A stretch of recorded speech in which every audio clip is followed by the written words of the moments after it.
This past month in March, we experienced the best month in stocks since 1987. Let's talk about it. And stay tuned as we discuss our opinions on what the future holds. Stay at home, please. In case any of us forgot, there's a pandemic going on right now that is crippling the global economy. So I'm wondering how our economy can be in shambles, but yet the stock market still seems to go up and up. You may be wondering the same thing, so let's jump right into it. So what's going on, everyone? Welcome back to the channel. Welcome. I'm Chima. I'm Obina. And we are the Asika Bros. Yes, we are. This channel is all about business, finance, and wealth building. So if you're into that even just a little bit, please consider subscribing. And if you guys like what you see, give us a like. We make a vast majority of everything you see, from the thumbnails to the music in the background to even editing the whole videos from scratch. So show some support. So let's talk about what's going on in the stock market. If you're an investor, you probably have been enjoying the roller coaster the stock market has been taking you on. We've seen the total market hit recession lows and bounce back with an upward trend just to go back down again, then go back up again after that. We ended April with the best month in stocks since 1987, with the S&P 500 index up 12.7%. So far, the coronavirus-driven loss this year is only 10%. Now, if you think about everything that's going on, you would expect a bigger loss. Although this seems unusual, there's actually some reasons we can point to explain this. For one, the stock market is not the economy. Oftentimes, the stock market is based on assumptions of what the economy will do, and we have already seen the gains from these situations that have not yet happened. So as an investor or just a speculator, you can come across and see that the market may be moving differently than what's actually going on in the US economy. Also, we have to remember that investing has a lot to do with psychology. A lot of people are experiencing FOMO, which, in case if you don't know, means fear of missing out. You see a strong rebound in the stock market, so you as an investor don't want to miss out on the rally. So you decide to buy now, then the next investor sees the same thing, so they decide to buy now. So essentially, we keep pushing the market up. So this rally, in my opinion, and I would say a lot of investors' opinion, is not driven by fundamentals. It's partially driven by liquidity support by the Federal Reserve. We just can't stop printing more money. Now I get it. No one wants a pile of financial crisis on top of a global health crisis, so the Feds are going to do what they have to do. Some may argue that they need to do more and print more.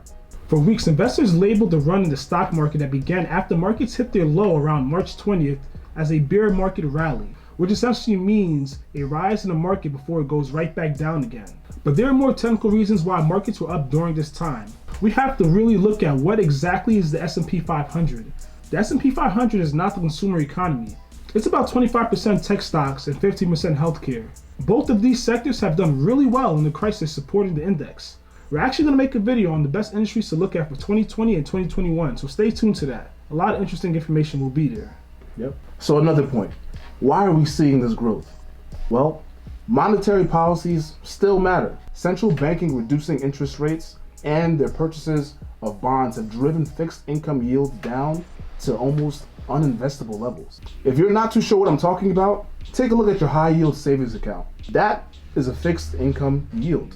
The interest percentage you receive from your money has been getting lower and lower. I would also like to point out that during this time, it's hard to disappoint people. We know things are bad, like really bad. Expectations for economic growth and the health of corporations are so low right now that the release of dire data and corporate profits are not enough to foster disappointment. Mr. Riley from Blue Bay Asset Management said, "Earnings are dreadful, but we know that. So I would like to believe that all this additional bad news is not tanking our economy like it did when it first started." Yeah, that's actually kind of crazy. If you look at it, unemployment has skyrocketed, but then the stock market is also coasting upwards, which is very interesting. Yeah, that's not a normal correlation. Unemployment itself, the stock market is up. Like, that's not really too Yeah, so this is why it goes back to the point. The stock market is not the economy. The Feds have made it so cheap to borrow money that these banks are not willing to pay you that much to have your money in their bank for their use. So let's think about that right now. Interest rates are so low right now that the banks are less incentivized to offer you money to put your money into their banks. This forces investors who are looking for a return on their money to move their money elsewhere into the stock market, since these fixed interest rates are not giving them a decent profit. In fact, in some of these cases, yields are so low that banks can be paid to borrow money. You heard me correct. Paid to borrow money. Automaker Ford issued bonds to investors with a yield of 10%, which is pretty high. That should tell you how much investors are demanding to get paid to put their money at risk for a company that's reliant on the economy. Oil prices for future deliveries recently fell to a negative price.